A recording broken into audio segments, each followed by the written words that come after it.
Hello everyone. On this video we will be going over gradient properties and the definition of tangent planes and normal lines. Okay, so first, going over the gradient properties. What if we let f be a differentiable function at point xy?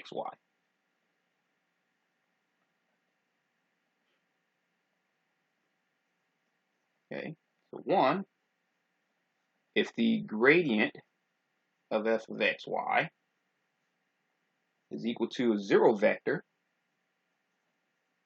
then we know that the directional derivative of that function in the direction of the u vector is equal to 0. And that's for all of the u variable, meaning u, excuse me, of the u vector.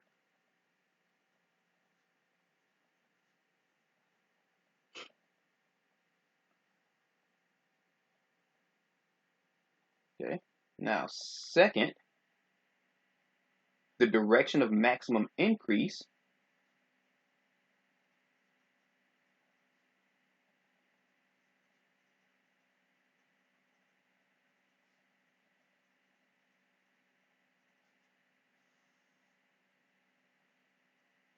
of our function is given by our gradient.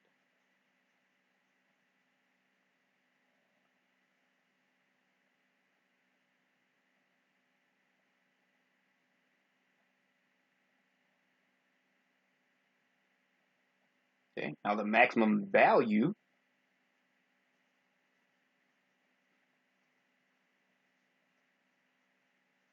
of our directional derivative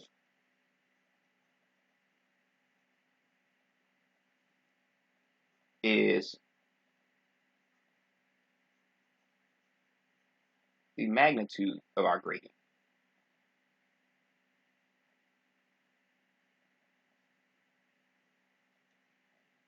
And the direction of minimum increase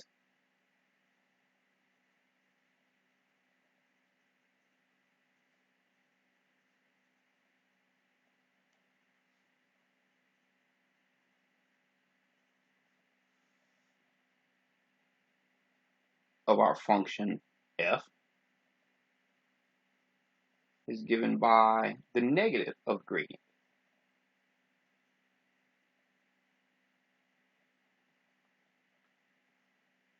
Okay. Now, in this case, the minimum value of our directional derivative is the negative of the magnitude.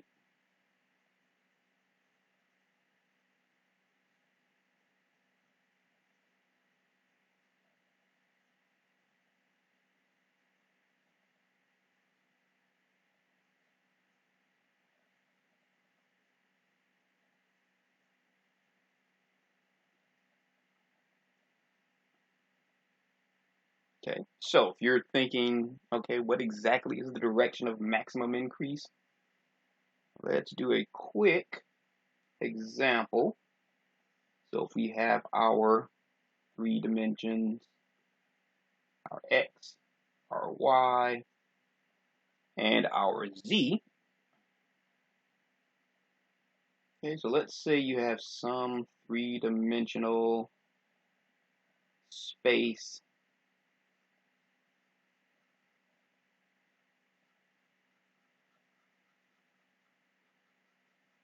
Okay, so that's our 3-dimensional object here.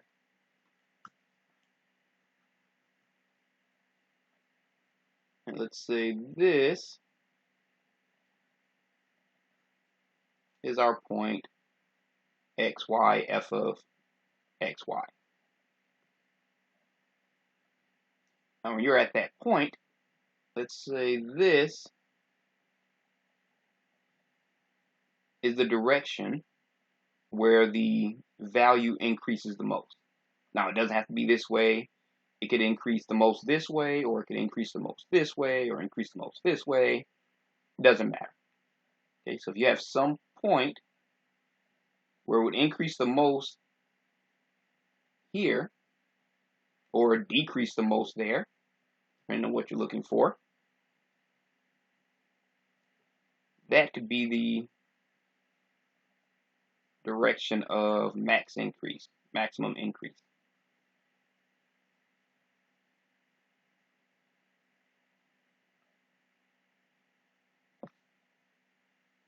All right, so that's just a quick sketch as to what you're looking for when they say maximum increase. All right, so if you are still writing, feel free to press pause, but we're going to go ahead and go to our first example.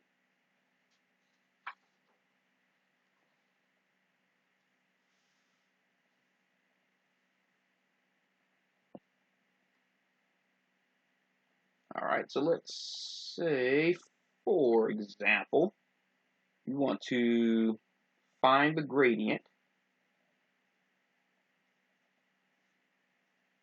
of the function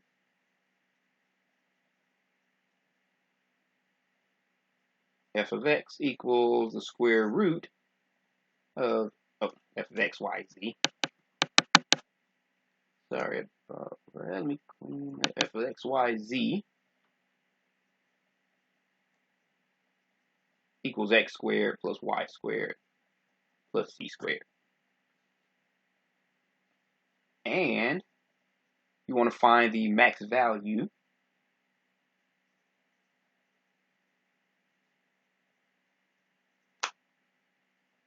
of the directional derivative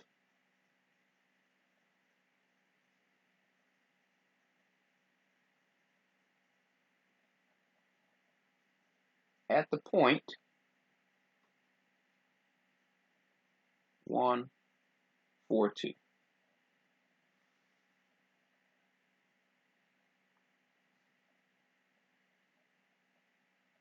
All right. So first thing you're going to do is find your partial with respect to x, your partial with respect to y, and your partial with respect to z. Okay. Now we know our function is equal to the square root of x squared plus y squared plus z squared. We're just going to rewrite that as x squared plus y squared plus z squared to the 1/2 power. It'll make it easier to find our partial derivative if we just go ahead and use the chain rule.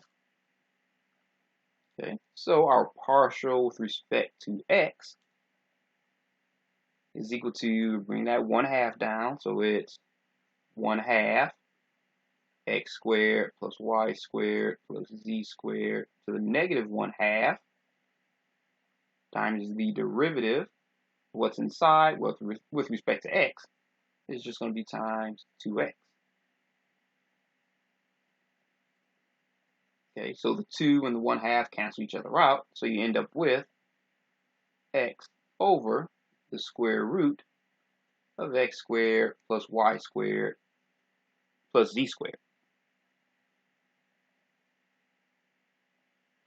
Okay, now our partial with respect to y, again, we take the derivative of that with respect to y, we get 1/2 x squared plus y squared plus z squared to the negative 1/2 times the derivative of what's inside. Well, with respect to y, it's just 2y.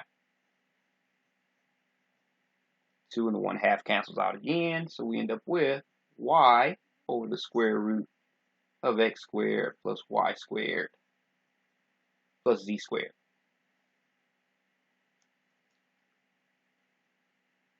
Okay. Partial with respect to z is equal to, again, 1/2 times x squared plus y squared plus z squared to the negative 1/2 times 2z, which is equal to z over the square root of x squared plus y squared plus z squared. Okay, so we have all of our partial derivatives that we're going to need. So we find our gradient.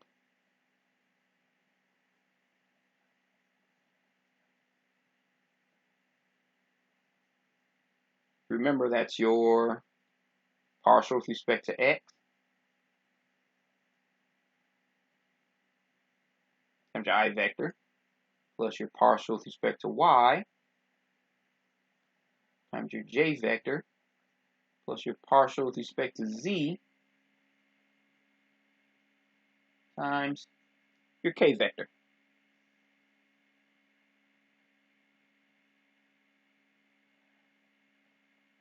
All right, so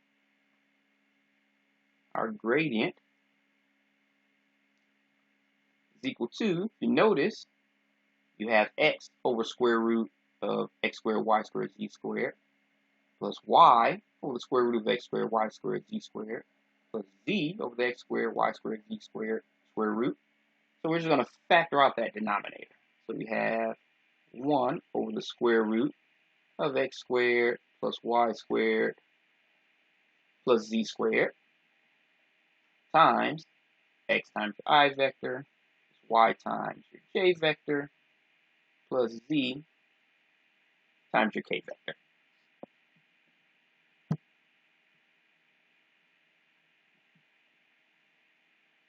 Okay, so now we're going to find it at our point.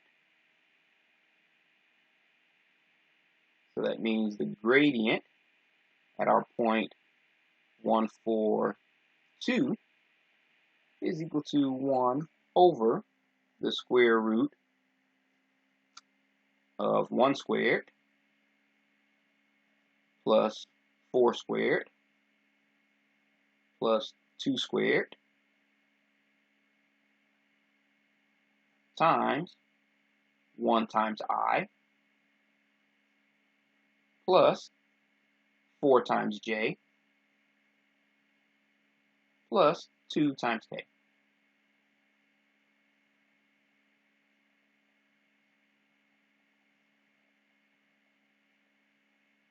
Okay, so that ends up being our gradient at the point 1, 4, 2 is equal to 1 over the square root of 21 times your I vector plus 4 times your j vector plus 2 times your k vector. Okay, so we have our gradient. Now we just have to find the max value.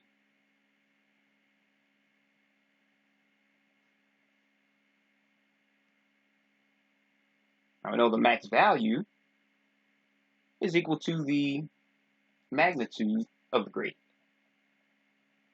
So we have the magnitude of the gradient. Clean that del up. So you have del f of 1, 4, 2. Okay, so if we distribute that 1 over square root of 21, we have the square root of 1 over square root of 21 squared plus 4 over square root of 21 squared plus 2 over square root of 21 squared. Okay, so you have 1 plus 16 plus 4, that's 21. That's the square root of 21. And here you have square root of 21 squared, so you have 21, 21, 21, so it's over 21, which is just 1. Okay, so this is your maximum value.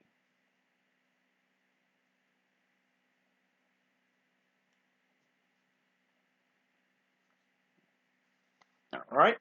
Now, it won't always be 1. That just happens to come after all of that work, and you get an answer of 1. Okay, so if you are still writing, feel free to press pause, but we're going to go ahead and move on.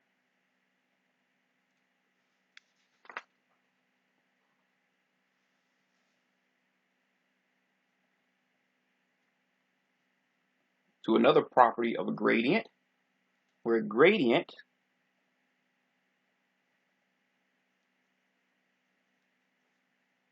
is normal to level curves.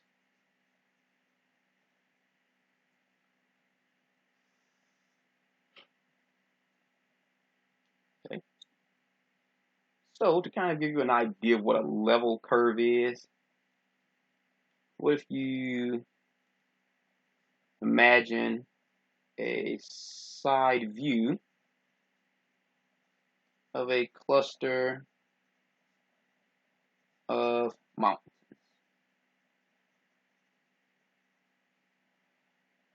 Okay. So let's say you're here and you have this mountain and you have this mountain and you have this mountain. Let's say you have a mountain here, and you have another mountain here. Okay, so this is just a cluster of mountains you're looking at from the side. Okay.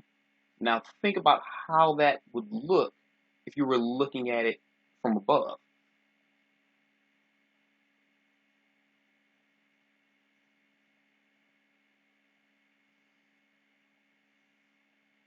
Okay. If you're looking at those mountains from above, it might look something like this, where this would mark 9,200 feet.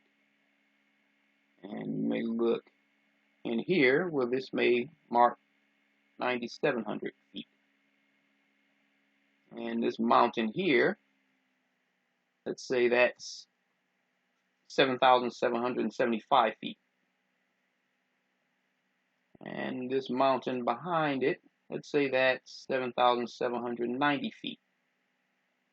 And let's say you have this mountain here, 7,700 feet there. And let's say as you climb towards the top, that's 7,850.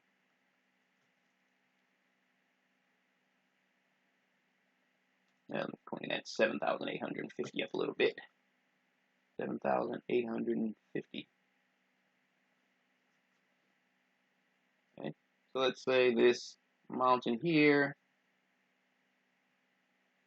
is 8,850. Kind of put that right in here. So 8,850.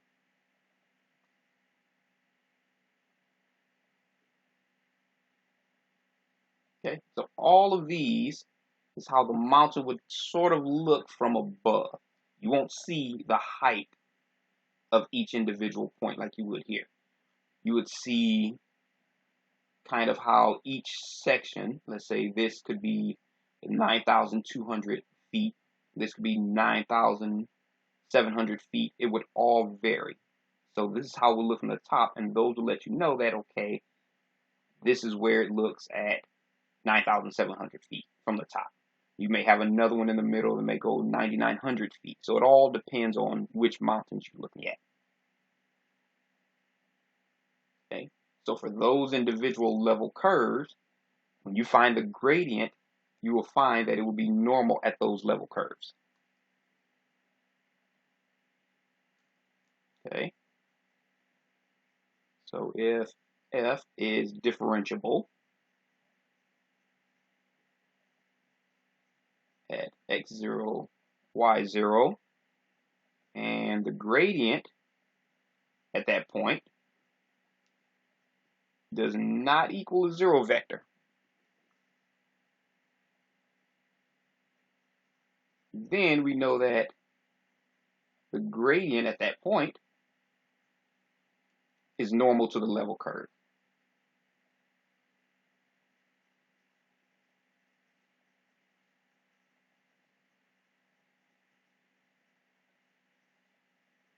At x0, y0.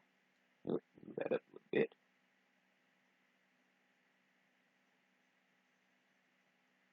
Okay, so that's kind of the explanation visually. Okay, so it's not so bad when you actually just have to find it for an equation. Okay, so if you are still writing, feel free to press pause, but we're going to go ahead and move on to our example.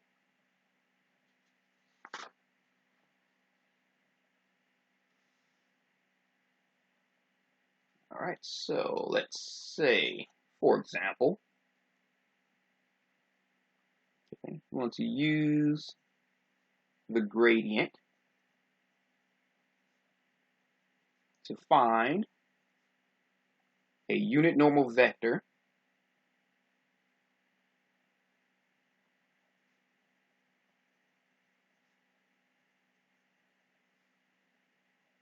to the level curve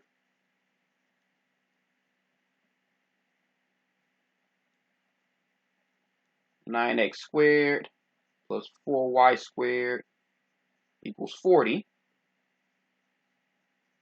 at the point 2, -1. Okay, basically it's just the ellipse formula there, or formula for an ellipse.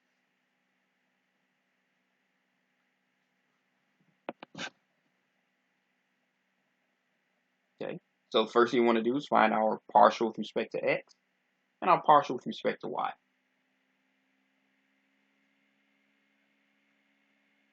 So partial with respect to x, remember this is just considered a constant, so that would disappear. So we have 18x squared, well 18x, not x squared. And our partial with respect to y, we have 8y. And we know that our f of xy is equal to 9x squared plus 4y squared. Remember, it's not going to be equal to 0, or it doesn't have to be equal to 0. So we know that our gradient is equal to the partial of x times the I unit vector plus the partial of y times the j unit vector, which is equal to 18x times your I unit vector plus 8y times your j unit vector. So if we plug in our 2 and our -1, the gradient at that point is equal to 18 times 2 times your I unit vector plus 8 times -1 times your j unit vector. So that means the gradient at that point, -1,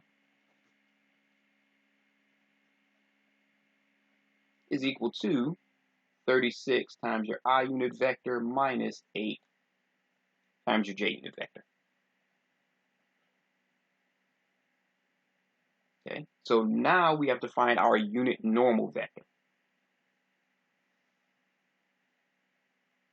Okay, so to find our unit normal vector to the gradient, that means our unit normal vector will equal the gradient at that point over the magnitude of the gradient at that point. So it'll be -1. Okay, so that's going to equal 36 times the I vector minus 8j vector over the square root of 36 squared plus -8 squared.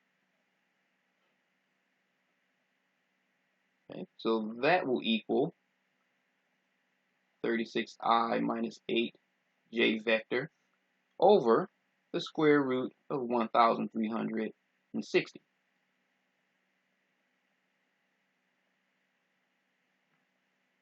Okay, now just a little side note here.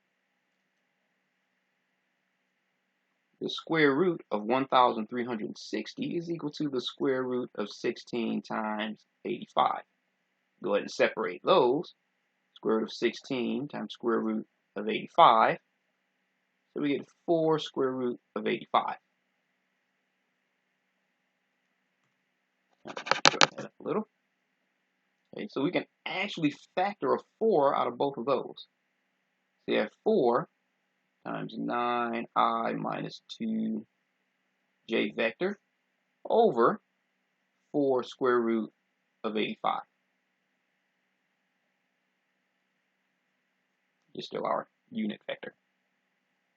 Okay, so those two cancel out. We'll be left with our unit vector, which equals 9i minus 2j over square root of 85. But if we rationalize our denominator, we get square root of 85 over 85 times 9i vector minus 2j.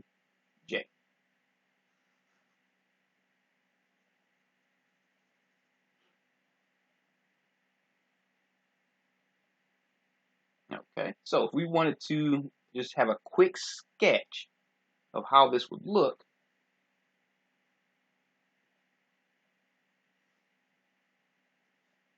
x and your y, 9x squared plus 4y squared equals 40 would just be an ellipse. That would look something like that, probably a little further down on the y-axis, but this is just a sketch. And at the point 2, -1, it would go in the same direction as our unit vector. Okay, so you have 9, -2, so 9, -2, 2, -1 would go pretty much in the same direction. And again, that's just a sketch. If you actually did it using a program or calculator or computer, it would look a lot neater than this. All right. So if you are still writing, feel free to press pause. But we're going to go ahead and move on to our next example.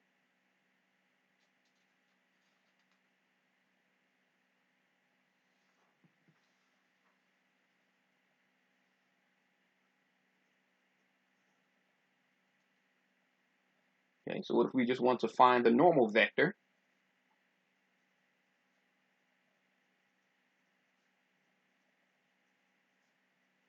to the level curve x squared plus y squared equals 25 at the point, you have enough room, 3, 4.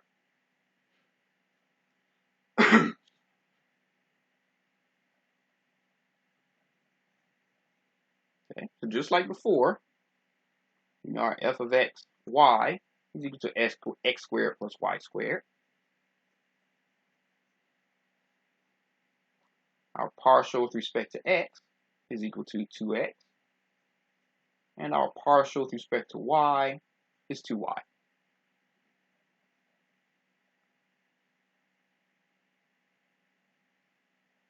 Okay, so we know our gradient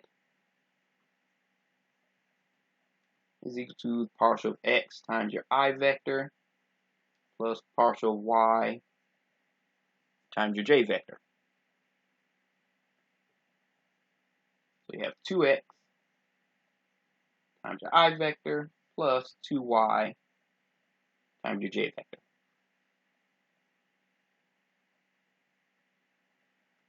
Okay, so your gradient at that point, 3, 4, is 2 times 3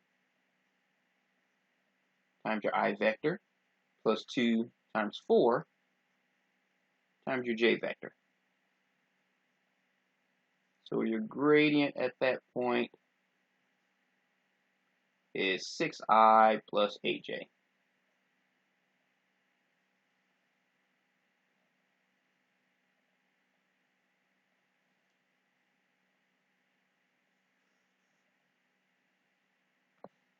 All right.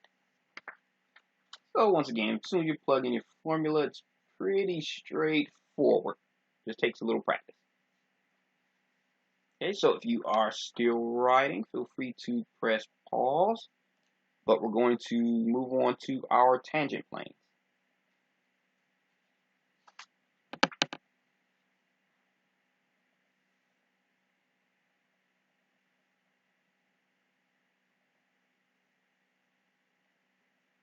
Okay, definition of tangent planes and normal lines.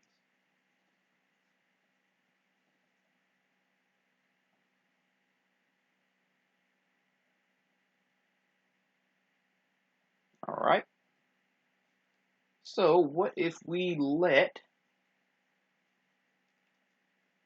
our capital F be differentiable at a point x0, y0, z0?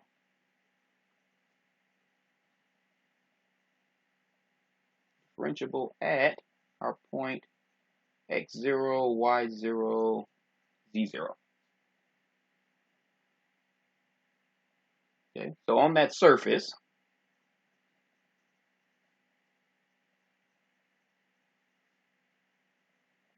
S, we'll call the surface S, given by of x, y, z equals 0, such that the gradient at the point x0, y0, z0 does not equal 0.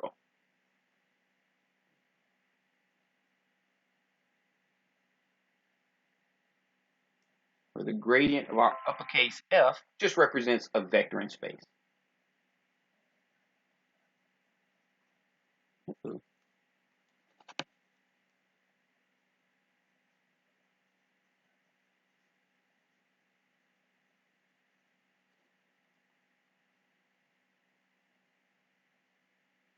Okay, so in a lot of text, when you see the lowercase f, that's just a vector in the xy plane.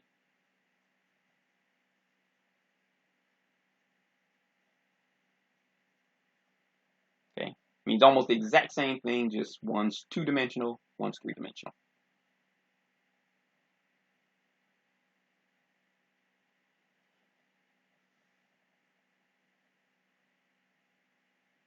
Okay, so we look at a few of our properties. So the plane through P, that is normal to our gradient at x0, y0, z0, is called the tangent plane to the S at P.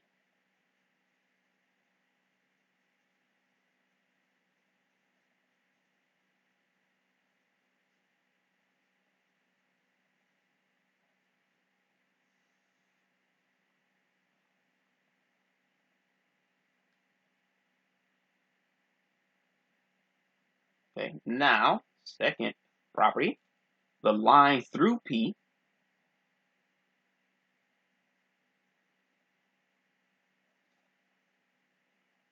having the same direction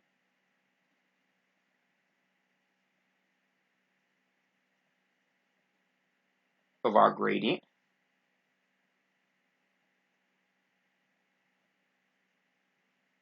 is called the normal line of to S at P.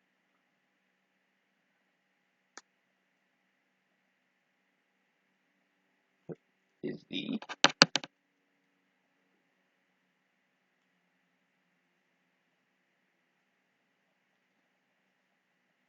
normal line to S at our point P.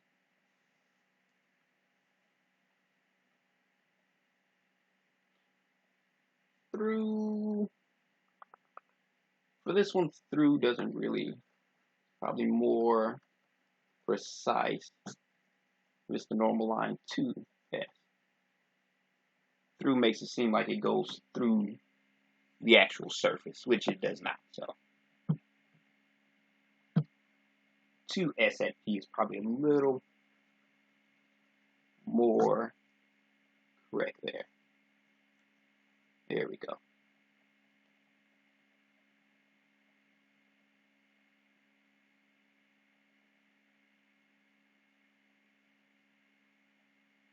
Okay, so we're going to look at, move this up a little bit, our actual equation to find the tangent plane, which it should look familiar because it's pretty doggone close to the equation for a tangent plane in 2 dimensions.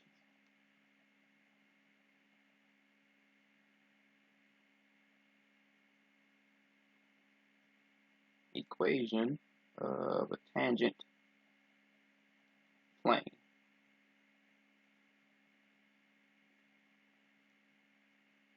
Okay, so if f is differentiable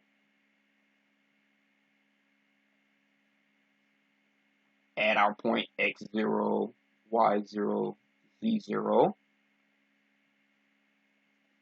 then the equation of the tangent plane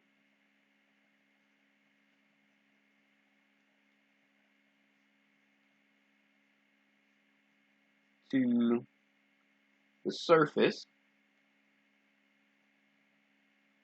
given by our f of x, y, z equals 0 at our point x0, y0, z0 is, okay, the partial with respect to x at x0, y0, z0 times x minus x0 plus our partial with respect to y at x0, y0, z0 times y minus y0 plus our partial with respect to z at x0, y0, z0 times z minus z minus z0 is equal to 0. It's a whole lot of zeros.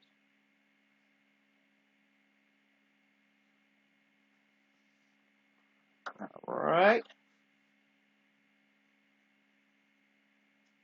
So if you are still writing, feel free to press pause. But we're going to go ahead and jump to our example.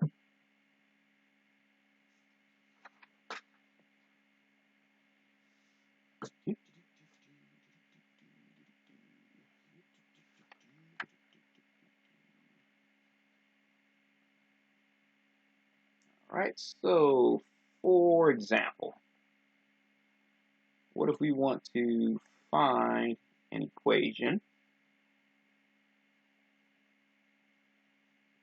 of the tangent plane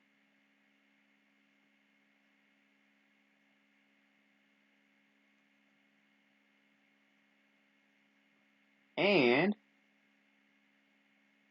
find the symmetric equations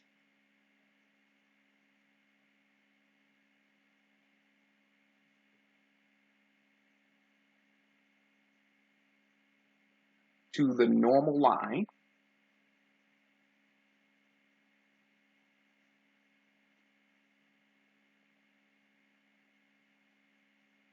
to the surface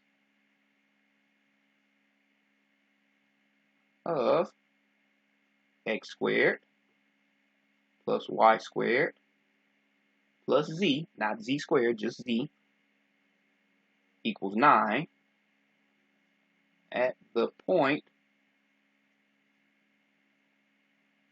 1, 2, 4.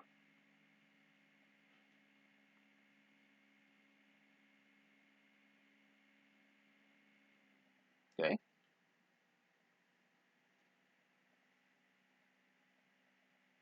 Now remember, your f of x, y, z has to equal 0 to find the tangent plane.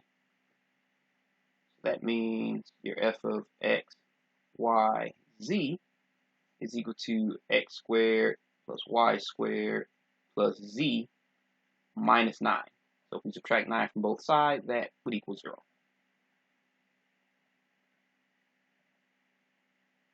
Okay. And we know we have our point p of 1, 2, 4.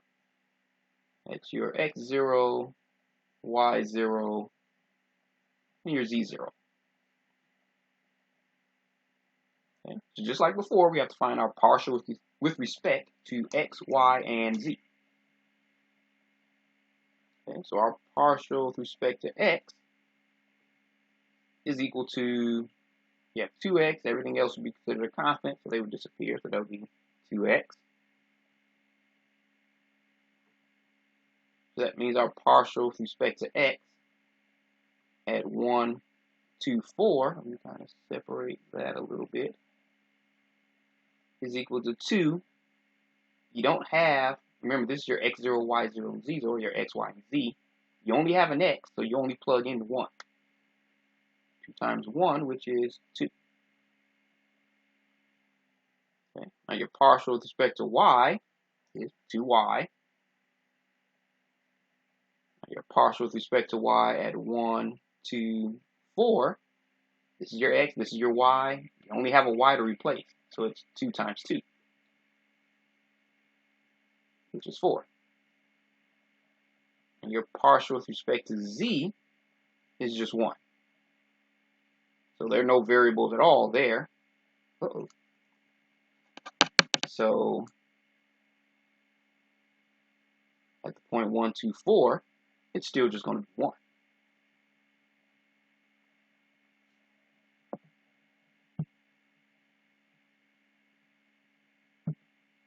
All right.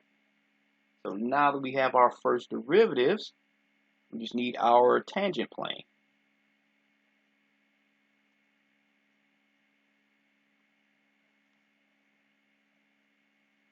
Okay. So remember that formula. You have the partial with respect to x at x0, y0, z0, x minus x0, plus the partial with respect to y at x0, y0, z0, times y minus y0, plus our partial with respect to z at x0, y0, z0, times z minus z0 is equal to 0. Okay, so what that gives us is, I'm kind of stretching it all out here so everyone understands where these came from. Partial with respect to x at 1, 2, 4, and that's x minus x0, which is 1. Plus our partial with respect to y at 1, 2, 4, times y minus y0, so that's y minus 2, plus our partial with respect to z at 1, 2, 4, and that's z minus z0, which is 4, equals 0. Okay, so we already know our partial with respect to x at this point is equal to 2. Okay, so you have 2 times x minus 1, move that up some, plus partial with respect to y at that point is 4. That's plus 4 times y minus 2. Partial with respect to z, you know that's equal to 1. So 1 times z minus 4 equals 0. Okay, now this is one way to present your answer, but there are some texts and some questions where they wanted it completely worked out. So if you distribute all of those coefficients, you have 2x, so 2x plus 4y plus z. You have minus 2, minus 8, minus 4. So I have minus 14. So if you add it to both sides, that would equal 14.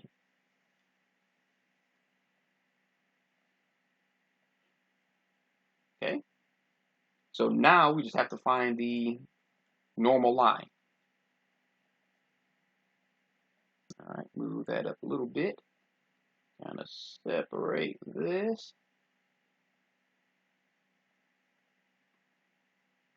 Equation to the normal line. Okay. So we already know that this is your A, your B, and your C. Those are your direction numbers.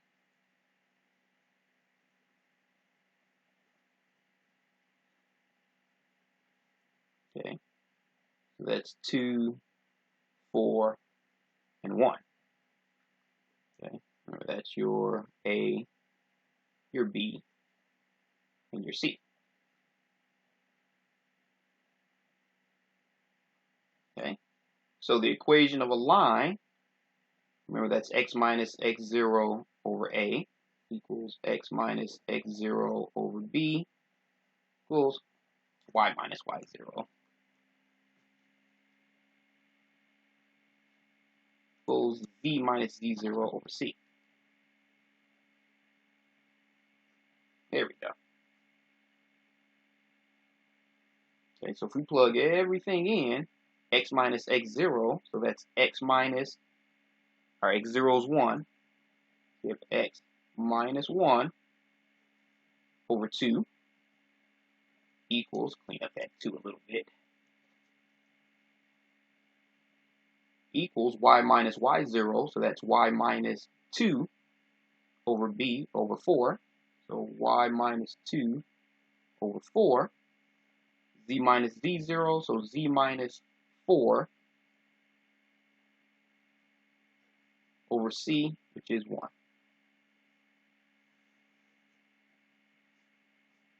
Okay, so that's your equation to the normal line, or the symmetric equations to the normal line. All right. So hopefully this all made sense, and I will see you on the next video.